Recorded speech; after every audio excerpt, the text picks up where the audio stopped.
Fala meu povo, tudo bem com vocês? Eu sou o professor Vinícius, esse é o canal Super História e hoje eu tô aqui na escola onde eu trabalho para gravar uma videoaula para vocês e nós vamos falar de um assunto importante. Inclusive essa escola me faz lembrar desse assunto, porque a escola aqui, graças a Deus, é uma escola grande, terreno imenso. Vou colocar umas fotos aí para vocês verem o tamanho da escola, o tamanho do terreno dessa escola.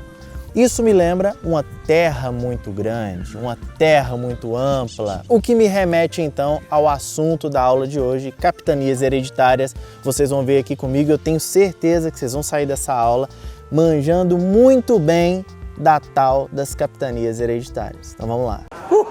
Antes da gente prosseguir, eu quero que você confirme a sua inscrição aqui no canal, que talvez você está vendo esse vídeo e ainda não está inscrito aqui. Aproveita, se inscreve agora para você receber em primeira mão as videoaulas que sairão para te ajudar, tanto nas suas provas, nas suas avaliações, os seus testes na escola, quanto no Enem. Inclusive esse vídeo faz parte da playlist do Enem, para você que está precisando se preparar para fazer uma boa prova. Então, bora lá! Nós falamos recentemente aqui no canal sobre o período pré-colonial, que é aquele primeiro período que surge a partir do contato dos europeus com os indígenas. Tem um card aqui que te leva para esse vídeo, mas eu te aconselho a ir no link na descrição após o final desse vídeo, para então você ver o nosso vídeo de pré-colonial. Ah, meu bem, agora que ele vai falar. Finalzinho do período pré-colonial, o Brasil estava ameaçado por outros povos europeus, principalmente franceses, que estavam já entrando em contato com tribos indígenas, querendo se apossar da terra, e Portugal, que era o dono na cabeça dele, né, dessas terras aqui, entendia que precisava ocupar o território para que evitasse então as invasões de outros povos. Esse é um dos grandes motivos. Além disso, tinha um importante motivo que era a decadência do comércio das especiarias. Nós falamos no vídeo sobre o período pré-colonial, pau-brasil, nós falamos sobre a prioridade de Portugal em negociar especiarias, que era extremamente lucrativo nessa época, mas o preço das especiarias estava caindo, Portugal não estava conseguindo lucrar tanto por causa da concorrência. Outros países europeus começaram a ir até as Índias, começaram a ter acesso às especiarias e o mercado com mais concorrência vai derrubando os preços. Portugal então viu que estava ficando inviável buscar especiarias ou se dedicar exclusivamente ao comércio de especiarias. Então o que ele pensou? Olha, nós temos uma terra lá na América. De lá nós só estamos extraindo pau-brasil.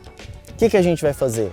Vamos aproveitar, já que não nos resta mais nada, já que as especiarias nas Índias estão em decadência, vamos ocupar essa terra, começar então a intensificar o processo colonial nessa terra, porque a gente mata dois coelhos com uma cajadada só. Primeiro, expulsa ou impede os invasores de entrarem na nossa terra. Segundo, nós vamos começar a produzir alguma coisa para lucrar, para ocupar essa terra e para render alguma coisa para a coroa portuguesa. Nem me dê bom dia hoje, nem me dê bom dia hoje, porque eu quero meu dinheiro, eu quero meu dinheiro. É aí que vem a ideia de pegar a grande terra que era o Brasil, a grande costa brasileira, e dividir em faixas de terra. As capitanias hereditárias, então capitanias são esses lotes, são essas grandes porções de terra, essas faixas de terra como você está vendo aqui do lado. Essas faixas de terra foram divididas com o objetivo de serem entregues à pequena nobreza portuguesa, porque a grande nobreza não queria vir aqui para o Brasil, gente. Brasil não era uma coisa que os portugueses, os grandes nobres de Portugal, queriam estar aqui. Não, aqui era um adendo, aqui era uma extensão de Portugal, era um lote de Portugal. Eles não queriam vir para cá, para essas terras exóticas. Isso foi dado à pequena nobreza portuguesa, comerciante, mercantil e a cristãos novos. Os cristãos novos são judeus, mouros, que habitavam na Península Ibérica e que haviam se convertido ao cristianismo. Eram chamados os cristãos novos. Essas pessoas vieram para cá. Foi dado a elas o direito, então, de explorarem essas terras. Na verdade, foi meio que uma imposição para que essas pessoas viessem para cá com recursos próprios para explorar a terra. Então, deixa eu resumir o que aconteceu até aqui. A coroa portuguesa se viu diante de um problema. As especiarias não estão nos dando muito dinheiro mais lá nas Índias. E tem gente querendo ocupar e invadir o Brasil. Vamos mandar pessoas para lá para ocuparem a terra. Ah, mas quem quer ir? Olha. Deus me defenderai. Nunca no Brasil, na vida da terra. Muita gente não quer ir. Como que a gente faz para essas pessoas irem?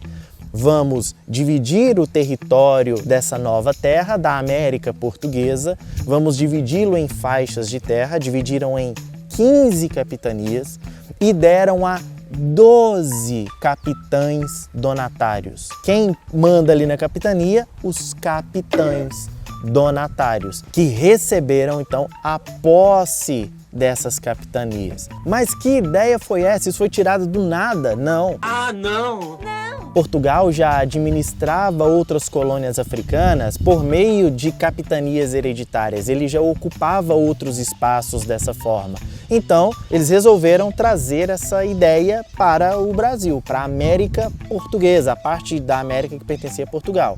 Os pedaços de terra eram gigantescos. De largura, eles tinham cerca de 250 quilômetros. Só de largura. Imagina você ganhar uma terra com esse tamanho. De profundidade, era indefinido. Era até onde chegava a linha do Tratado de Tordesilhas, daquela divisão que havia sido feita entre Portugal e Espanha. Então era uma terra gigantesca. Para você ter uma ideia, cada pedaço de terra era maior que Portugal. Eu não acredito no que eu ouvi. Não acredito no que eu ouvi, não pode ser verdade isso que eu escutei agora. Então você pode dizer, nossa, Vinícius, que sorte, hein, dos caras que ganhavam essa terra. Sorte? Eu sairia dali chateado pra caramba. Primeiro que isso era imposto, a pessoa tinha que vir para cá. Agora a má notícia, você não está sendo convidado para ocupar esse território, você está sendo obrigado a colonizá-lo com o teu dinheiro. O rei não dava nada. Segundo, tinha que ser com os recursos da própria pessoa. Então, se você recebeu uma terra no Brasil, uma capitania no Brasil, você deveria construir ou comprar os seus barcos, você deveria contratar, chamar as pessoas, os colonos que viriam para participar da colonização, você deveria prover tudo o que era necessário, as ferramentas, decidir onde seria fundada a vila, é você quem deveria negociar com os habitantes da terra, você tinha que vir por sua conta e risco para colonizar. E se você investisse tudo isso e desse errado, o problema é todo seu. Covarde! Era isso que acontecia com os capitães donatários. Não à toa que apenas 2 das 15 capitanias deram certo. Uma capitania que ficava lá no Nordeste, a capitania de Pernambuco, e uma outra capitania aqui embaixo, a capitania de São Vicente, que foi fundada pelo Martim Afonso de Souza, que nós falamos dele no episódio de Brasil pré-colonial. Ah, mas se as capitanias não deram certo, por que não deram certo? Olha, eu não sei o que aconteceu, se aconteceu, não tô sabendo. Bom, primeiro por causa da distância da metrópole, né? Qualquer coisa que você precisava resolver na metrópole, ir na metrópole, trazer da metrópole, era 1 mês e meio, 2 meses até chegar ou até você ir. Segundo, por causa do tamanho das capitanias. Como que você vai conseguir administrar uma terra tão grande assim? É muito difícil você ter recursos para colonizar, para fundar vilas, para movimentar um espaço que é maior do que Portugal. Terceiro, que eu já mencionei no segundo, falta de grana, falta de recursos. Não era barato você arregimentar as pessoas, os colonos que vão trabalhar, você capacitar, dar ferramentas, ensinar, administrar. Isso não era barato. Tudo isso era muito caro, desde o custo do navio até a manutenção das pessoas aqui, tudo isso era muito caro. E muita gente não conseguiu manter isso, obviamente. Quarto lugar, a falta de interesse. Gente, como eu disse, não era interessante para a elite portuguesa vir para cá. Quem vinha para cá eram pessoas que já não tinham uma boa vida em Portugal e vinha tentar alguma coisa aqui. Então havia uma falta de interesse devido aos outros fatores também, e a um principal, que é o último motivo, o confronto com os povos locais, com os nativos. Às vezes você estava numa capitania onde os povos nativos, os indígenas da região, eram mais amigáveis, eram mais amistosos. Mas se você pegasse uma capitania onde as tribos que estavam ali era pauleira, meu amigo, você ia passar um pedaço, viu? Eles iam te pegar, eles iam querer te comer. Porque uma coisa que tem que ficar muito clara no estudo de história é que povos, nações indígenas habitavam o Brasil e elas tinham culturas, comportamentos, práticas diferentes. Então a junção desses fatores foi suficiente para que as capitanias dessem errado, com exceção das duas que eu mencionei, que investiram pesado no plantio de cana-de-açúcar. Aí a cana deu muito certo, tanto na capitania de Pernambuco, do Duarte Coelho, quanto na capitania de São Vicente, do Martim Afonso de Souza. E vou resumir com 2 palavras: parabéns! Mas qual era o modo legal de distribuição de capitanias e como foi o seu fim? Bom, as capitanias, elas eram doadas pelo rei a essa pequena nobreza ou aos cristãos novos, e o documento que oficializava isso era a carta de doação, que dava ao detentor desse documento a posse da terra. Mas veja bem, não dava a ele a propriedade da terra. Isso não significa que a pessoa que recebia a carta de doação, ela era dona da terra. Isso significa que ela poderia possuir a terra. Então a terra nem era da pessoa de forma legítima, ela só tinha a posse e não a propriedade da terra. Era também dada ao possuidor, ao capitão donatário, a carta de foral, que era um código dos direitos, dos deveres, do que esse capitão poderia fazer. Ele poderia, por exemplo, doar sesmarias. Sesmarias eram partes da terra, então partes da sua capitania você poderia doar para alguém para que essa pessoa colonizasse aquela parte. Então você teria um tipo de ajuda ao doar parte dessa gigantesca capitania sua para alguém. Poderia auxiliá-lo ali naquele pedacinho de terra. Vocês me ajudam? Ajuda? Ficava acordado que os donatários tinham que dar 10% dos lucros das coisas que eles produzissem na terra para a coroa portuguesa, para o rei de Portugal, e 20% de todo o metal precioso que fosse encontrado na terra deveria ir para Portugal. E claro, né, a coroa portuguesa também tinha um monopólio, quer dizer, eles comandavam, eles definiam a questão da exploração do pau-brasil. Como o próprio nome diz, as capitanias deveriam ser hereditárias, quer dizer, elas passariam de geração em geração. Morrendo o capitão donatário, a sua próxima geração, seus filhos, herdariam a capitania. Em 1548, a coroa entende que vai ser melhor centralizar a administração, ao invés de pulverizar ela em muitos terrenos, centraliza no chamado governo geral, tendo então como o primeiro governador o Tomé de Souza. Uma coisa que é importante dizer aqui, o governo geral não substitui as capitanias hereditárias. O governo geral acontece em simultâneo às capitanias hereditárias. O que ocorre é que a maior parte dessas capitanias foram morrendo, foram acabando, não deram certo, e gera a impressão de que o governo geral substituiu as capitanias. Mas isso só vai acontecer, a abolição completa, legal das capitanias hereditárias, em 1821, um ano antes do Brasil se tornar independente. Eu tô passada, chocada. Primeiro, elas deixam de ser hereditárias com o Marquês de Pombal em 1759 e depois, em 1821, elas acabam de vez. Esse seria o raciocínio. Certo, gente? Vamos fazer uma revisão rápida aqui de tudo que a gente viu?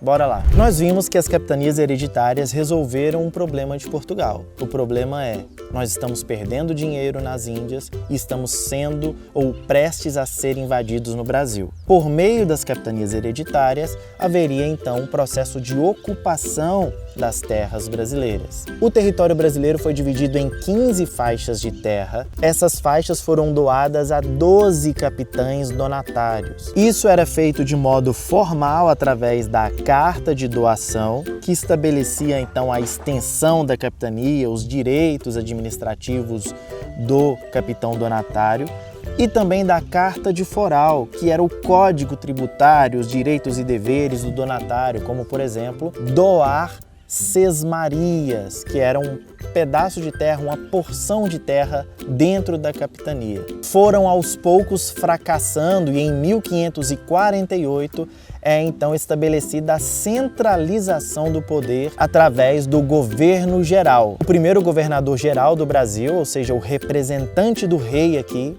foi Tomé de Souza. As capitanias foram à falência por vários motivos, dentre eles a distância da metrópole, o tamanho das capitanias, que tornava quase inviável a colonização, a falta de recursos, de dinheiro, era muito caro desde o transporte, desde a vinda para cá até a manutenção das coisas aqui, a falta de interesse das pessoas, porque era muito difícil esse empreendimento, principalmente por causa do confronto com os locais, que dificultava muito. Às vezes a pessoa vinha para cá tentar colonizar e perdia a própria vida por aqui. Lembrando que apenas 2 capitanias deram certo, a capitania de Pernambuco, cujo capitão donatário era Duarte Coelho, e a capitania de São Vicente, cujo capitão era Martim Afonso de Souza. As capitanias não foram substituídas pelo governo geral. O governo geral aconteceu simultâneo às capitanias. Na época do Marquês de Pombal, em 1759, a capitania deixou de ser hereditária e em 1821 as capitanias foram finalmente extintas. Aqui você pode ver que até já escureceu, finzinho de tarde, fim de vídeo. Quero agradecer por você ter permanecido comigo até aqui. Não esqueça de curtir esse vídeo, de compartilhar com outras pessoas e nos vemos na próxima aula. Até lá!